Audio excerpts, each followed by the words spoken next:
All right, let's tuck in. I know I'm not the only one.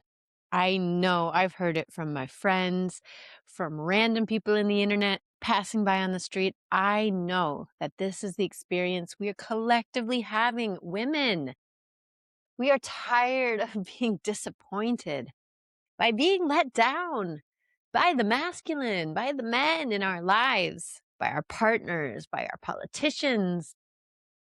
Hooey. If you are a woman raising children with difficult men, come closer. Come closer. Let's chat. Because this, what we're doing here, is exhausting. I feel you. I'm with you on this journey. That's why I've created the space for us to collectively scream at the cosmos, inhale deeply, roll our eyes to the back of our heads, and come to a place as challenging as it sounds of forgiveness. Oof. My facial muscles don't want to say the words. Coming to a place of forgiving the masculine, also known as these men.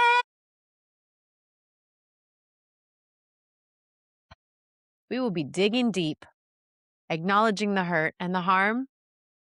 We're not saying it didn't hurt. We're just calling a deeper part of us to find the wholeness that is missing inside. The journey inside after having children is an extremely challenging journey because we have taken the inside out of us and put it out into the world. As a mother of an almost 3-year-old, I can say it has taken me just this long to remember that I matter as much, if not more, ouch, than my family, than my daughter. And I have been sacrificing my health, my happiness, my peace. Hooey. And it's weird because I come from a wellness background. I come from a background, 10 years living in San Francisco and running a sound healing practice, yoga and meditation, Vipassana, and vegetarian and nutrients and supplements. And yeah, all of it, all of it. I knew about all of it. I moved to Tulum, the epicenter of health and wellness. And even me, I thought that I thought that I really had it all figured out until I actually had kids. And now I look back, kid, singular, just one. Although some might argue that marrying my husband became my second child. Why is it? Why, after we got married, did he then turn into an absolute nightmare?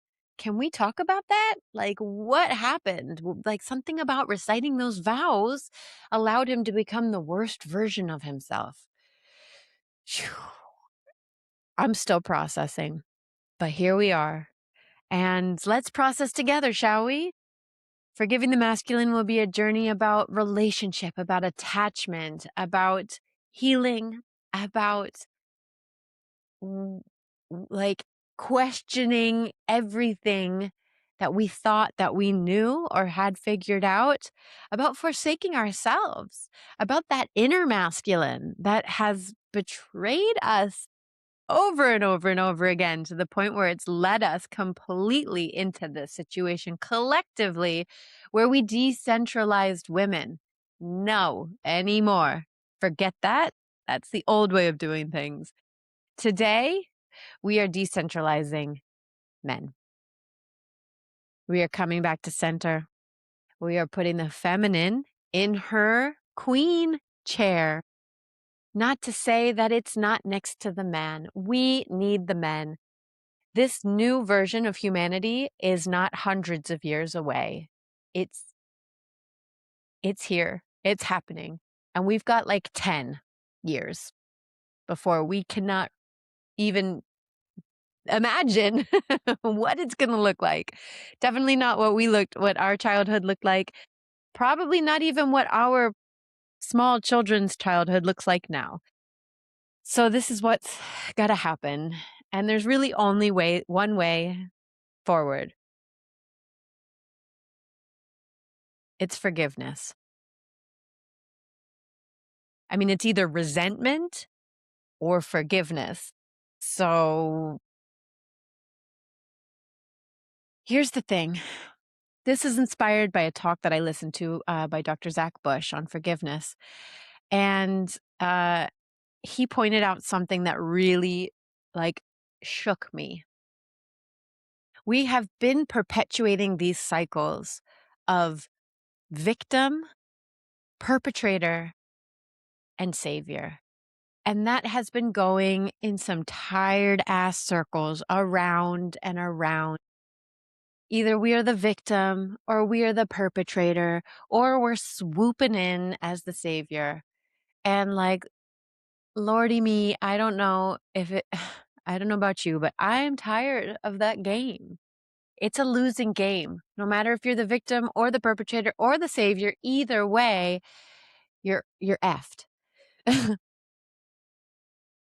So the alternative, we get real.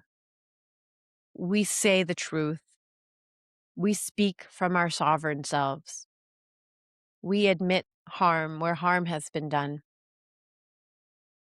Forgiveness is not about forgetting that it happened. We must remember ourselves in order to be able to help others. This is a practice that, as a mother, it's going to take time and practice over and over again. And so here we are, taking a step in a new direction.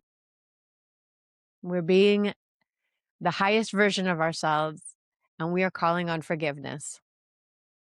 Welcome to this journey, Forgiving the Masculine. I'm Joanna Sullivan, and I'm so happy you're here.